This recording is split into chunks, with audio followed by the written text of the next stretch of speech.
Tópico 1, então, como as epístolas paulinas nos instruem. Subtópico 2, instruções a respeito de Cristo. Nesse enfoque, o destaque são os aspectos da doutrina de Cristo. Aos Efésios, o tema é Cristo como cabeça e a igreja o seu corpo. Efésios 1, 22 e 23. Nesse sentido, a igreja foi eleita em Cristo. Efésios 1, 4. E redimida em Cristo. Efésios 1, 7. Para a glória de Cristo. Efésios 1, 12. Aos Filipenses, a mensagem enfatiza que o viver é Cristo. Filipenses 1, 21. Ele é o segredo da verdadeira alegria e o modelo da vida para o salvo. Filipenses 1, 4, 2 a 16. Aos Colossenses, Paulo sublinha que a nossa vida está escondida em Cristo. Colossenses 3, 3. A igreja está unida em Cristo, morta e ressuscitada com Cristo. Colossenses 2, 2, 10, 20 e 3, 1. Em suma, Cristo é a suficiência para todo cristão. Então, você veja que nós estamos falando dos temas, das epístolas. Não estamos fazendo um resumo da epístola, porque é muita coisa. Então, veja que nós estamos falando agora sobre a doutrina. O tema aqui agora, a doutrina de Cristo. Então, na carta aos Efésios, vamos ver Cristo como cabeça da igreja. Então, a igreja é o corpo de Cristo na terra. Você veja aí, nessa figura ilustrativa, nesse slide aí, feito pelo Enobi, lá de Ananindeua do Pará. E nós usamos isso há muitos anos.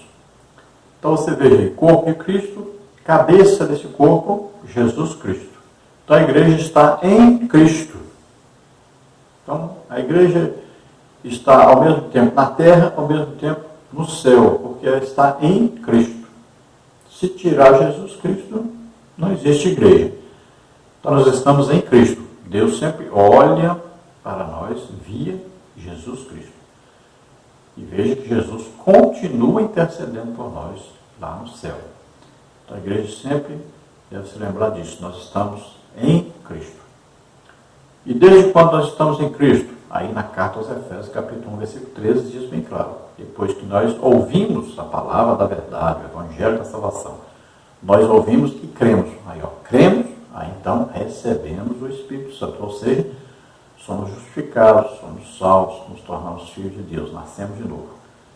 E é muito importante citar Efésios 2,8, onde fala que a salvação é pela graça de Deus, a graça, sempre lembrando, a graça de Deus, não é falar assim, a graça, o que é graça? Aí é favor e merecido. Não, isso aí é a tradução da palavra graça. O que é a graça? A graça de Deus é Jesus Cristo, Filho de Deus unigênito, veio ao mundo, nasceu como homem, levou sobre ele os nossos pecados, doenças, enfermidades, maldições, morreu por nós na cruz e ressuscitou. Ele se tornou filho primogênito. Nós vamos ver isso lá em Hebreus. Então, veja só, esta é a graça de Deus.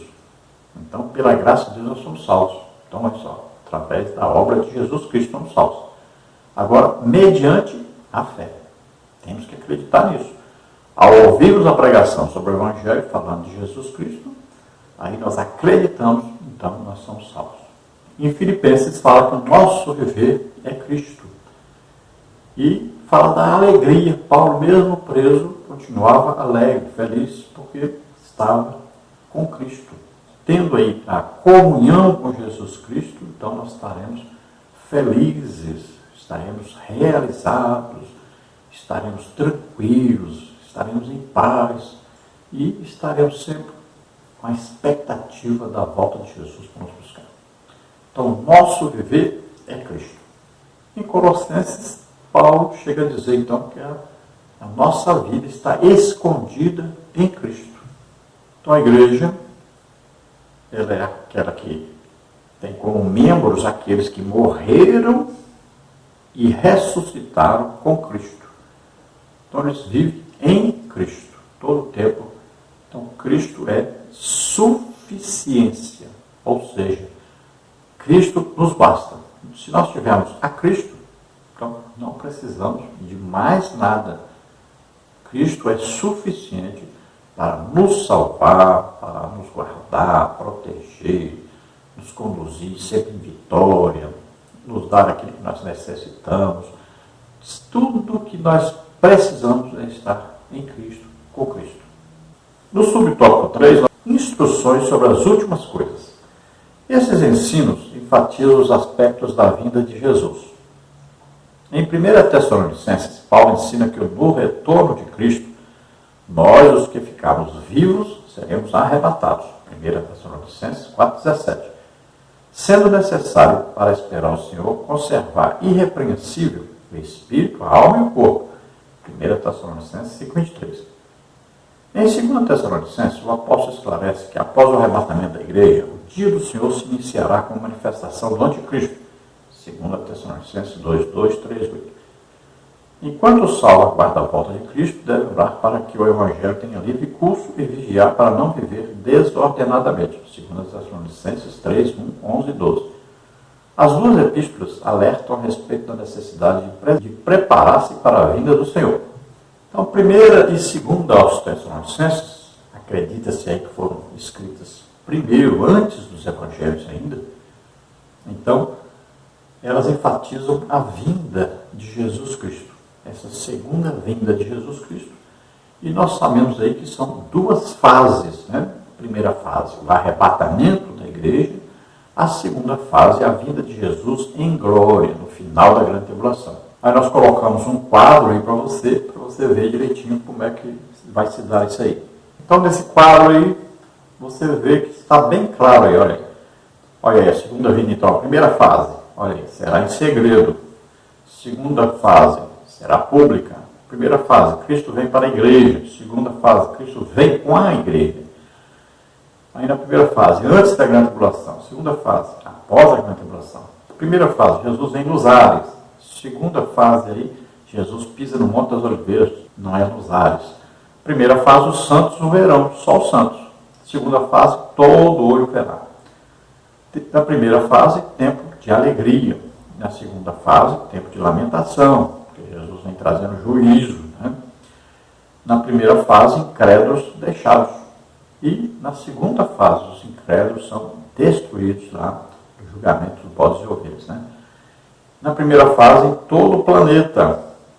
E na segunda fase, fisicamente, Jesus desce em Israel, no Monte das Oliveiras. E para que nós possamos ser arrebatados, temos que conservar irrepreensíveis aí, ó, espírito, alma e corpo. Nós somos o quê? Uma tricotomia. Né? Então, aí, o espírito, alma e corpo devem ser mantidos irrepreensíveis. Ou seja, nós temos que lutar contra o pecado para que nós estejamos sempre em santificação e prontos para o arrebatamento. E Paulo diz que essa é a vontade de Deus, que vos abstenhais da prostituição. Temos que manter-nos em santificação. Em 2 Tessalonicenses, Paulo fala sobre a vinda, então, de Jesus no final da grande tribulação. Né? Sabemos que durante a grande tribulação haverá aí o governo do anticristo e grandes pragas, né, grandes juízos de Deus haverão sobre toda a terra, também principalmente sobre os judeus.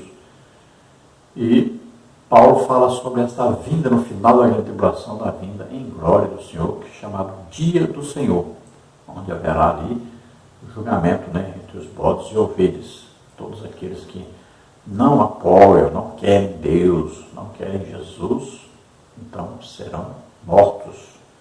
E os outros que sobrarem de todas as nações, que não estão perseguindo Israel, não estão aí odiando Deus, então vai começar Jesus Cristo governar durante 1000 anos sobre a terra, com todas essas nações. E agora o povo de Israel, que clamou pela vinda do Messias no final da grande tribulação, eles então estarão com Jesus nesse governo, desse milênio, e a igreja estará onde? Na Nova Jerusalém, a cidade santa que fica acima da cidade embaixo. Né? Então a Jerusalém de cima. Nós estaremos em corpos gloriosos. Nós ressuscitamos, né? E fomos transformados no arrebatamento. Tá? Então, corpos gloriosos. Vivemos na Nova Jerusalém. Estaremos participando junto com Jesus no milênio, mas em corpos gloriosos, não como moradores da terra. Então, tanto 1 Tessalonicenses como 2 Tessalonicenses nos alertam para vivermos em santificação, esperando a qualquer momento a vinda de Jesus para nos buscar. No subtópico 4, nós temos instruções pastorais e pessoais. As epístolas particulares abrangem instruções de natureza prática. Dentre outros temas, em 1 Timóteo, Paulo orienta o combate às heresias por meio da sã doutrina. 1 Timóteo 1, 3, 9 e 10. Em vista disso, o líder deve ser apto para ensinar. 1 Timóteo 3, 2, 4, 13 e 16. Em 2 Timóteo, ratifica-se que o obreiro deve manejar bem a palavra da verdade. 2 Timóteo 2, 15. A fim de produzir arrependimento nos que resistem. 2 Timóteo 2, 25. Em Tito, o pastor deve contrapor os falsos ensinos, como está em Tito 1, 5, 10 e 11, e para tanto é exortado a falar que convém a sã doutrina. Tito 2, 1.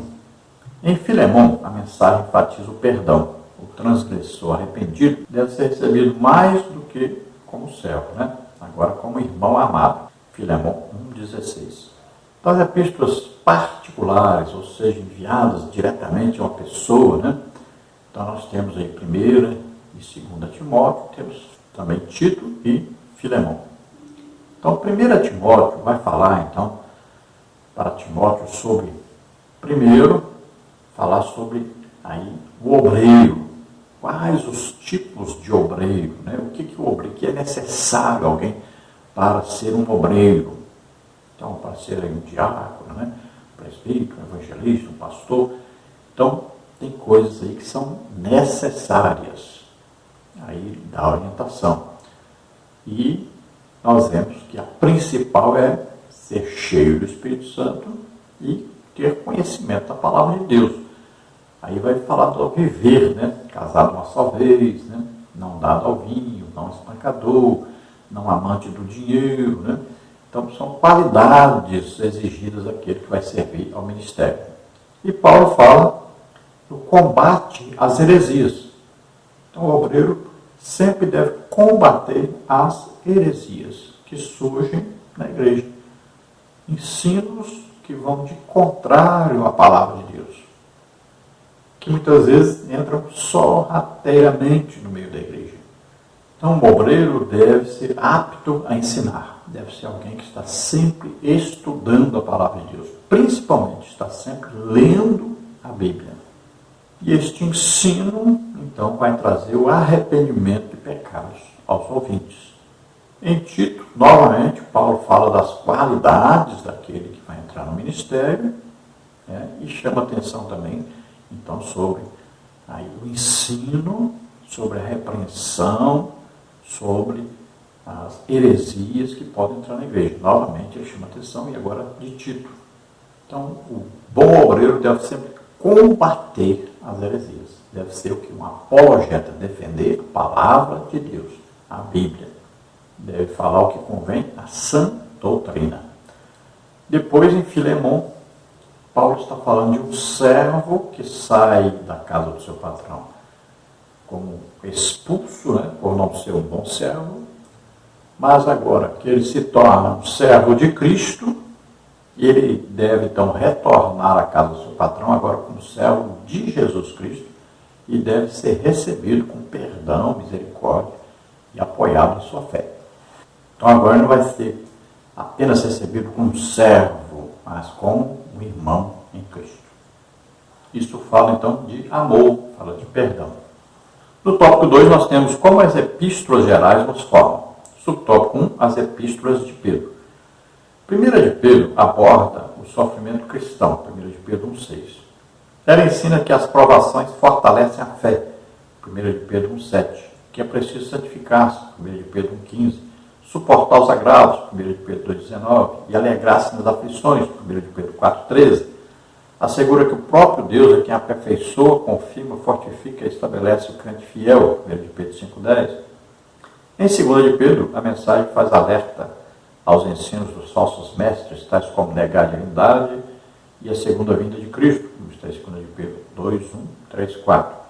Pedro contesta tais heresias, ratifica que Jesus é o Filho de Deus, 2 de Pedro 1, 16, 17, e anima a igreja a manter-se imaculada até a volta do Senhor, 2 de Pedro 3, 14.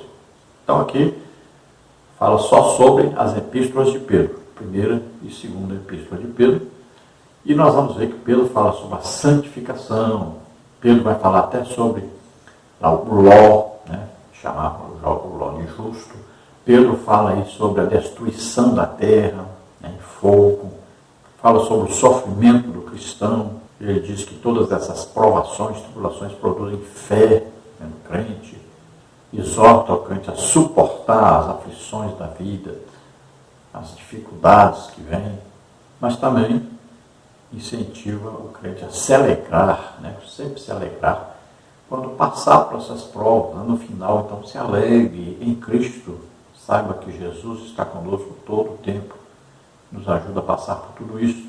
Então, o próprio Deus está no controle de tudo, Ele está presente em todo momento na nossa vida, nos acompanha bem de pertinho, mora em nós. O alerta sobre os falsos profetas, né? Os falsos ensinadores, nos alerta sobre os falsos obreiros, né? Aí, falsos mestres, falsos pastores, sempre existiram e sempre vão existir. Então, se existe o verdadeiro, existe sempre o falso, né? A imitação de Satanás. Então, esses falsos ensinadores, falsos pregadores aí, traziam uma mensagem contrária à divindade de Jesus, falavam que Jesus não era Deus, e também negavam que Jesus voltaria para buscar a igreja. Então, esses dois ensinos falsos prejudicavam demais a igreja. E Pedro chama atenção, então, sobre esses falsos ensinos e fala da verdade, né? Jesus realmente é Deus, e ele pode comprovar isso, ele esteve pessoalmente com Jesus, e também fala da volta de Jesus, que ele tem certeza que vai acontecer. E para que a igreja suba no arrebatamento, deve viver uma vida em santificação. Subtópico 2, as epístolas de João. 1 João adverte sobre o falso ensino que negava a encarnação de Jesus, 1 Timóteo 1, 4, 2, 3, e as demais heresias gnósticas, 1 João 5, 13 a 21. Explica que o salvo deve viver em comunhão com os irmãos, 1 João 1, 6 e 7. Afastar-se da prática do pecado, 1 João 2, 1, 3, 7. Amar uns aos outros, 1 João 4, 11. E vencer o mundo por meio da fé, 1 João 5, 4. Em 2 João, as heresias do docetismo e gnosticismo são novamente refutadas, 2 João 1, 7, 8. A igreja é exortada a perseverar na doutrina de Cristo, 2 João 1, 9. E a usar de sabedoria ao receber pessoas em casa, 2 João 1, 10 e 11. Em 3 de João, destaca-se a fidelidade de Gaio e Demétrio, 3 de João 1, 5 a 8 e 12. E a reprovação do mau testemunho de Diótrefes, 3 de João 1, 9 e 10. Por fim, João adverte ao cristão, não sigas o mal, mas o bem, 3 de João 1, 11. É impressionante aí, né, a epístola de João, porque ele vai falar do conhecimento que ele tinha de Jesus Cristo, da intimidade que ele tinha com Jesus Cristo, e ele fica admirado. Nós tocamos no verbo da vida, nós andamos com ele, comemos junto com ele, tomamos banho no rio junto com ele. E é Deus mesmo. Imagina que coisa impressionante. João começa a raciocinar, né, a pensar sobre isso, que coisa impressionante. Ali estava Deus mesmo. Então João vai combater os falsos ensinos da época, né, os falsos mestres ali, os falsos pastores, os falsos profetas, que vinham ao povo tentar ensinar, e principalmente aí, o gnosticismo, e negar a humanidade de Jesus, negar que Jesus nasceu como homem na terra. E ele diz bem claro que isso aí é do anticristo, não veio em carne, que não morreu na cruz, ele está trabalhando para o anticristo quem faz isso. E olha só que coisa interessante, Jesus nasceu, água e sangue estavam presentes, não é isso? No parto. Tem lá o líquido amniótico, né? Tem água e sai sangue também, né? Da bolsa, né? Que se rompe. E estão presentes na morte de Jesus a água e o sangue também, para provar que o mesmo Jesus nasceu como homem, morreu como homem. Olha lá, quando o soldado fura, sai sangue e água. Então veja só, João fala sobre isso. E João mostra claramente aí a trindade, né? 3 são os que testificam no céu, 3 que testificam na terra. Ele vai mostrar aí claramente a trindade. a doutrina da Trindade, que muita gente diz que não tem na Bíblia, mas João fala claramente sobre isso. Então ele fala também do amor de uns para com os outros, né? O crente primeiro ama a Deus, ama a si mesmo e ama aos outros como a si mesmo. Se ele não amar a si mesmo, como é que vai amar os outros como a si mesmo? Então ele fala desse amor, dessa comunhão, fala que esse é o grande testemunho do cristão, o amor entre os irmãos. Então ele fala do combate ao pecado e fala que o que vence o mundo é a nossa fé. Então temos que ter fé em Deus, acreditar no Evangelho realmente. Assim nós vamos vencer o mundo, vencer o pecado, vencer Satanás, os demônios. Vamos viver em comunhão. Então João chama atenção para a doutrina de Cristo, para evitar os falsos ensinos, combater os falsos ensinos. Veja que sempre nas epístolas nós vamos ver o combate aos falsos ensinos. João fala também da maneira de receber os santos, né? Aqueles que são itinerantes, como recebê-los, como tratá-los.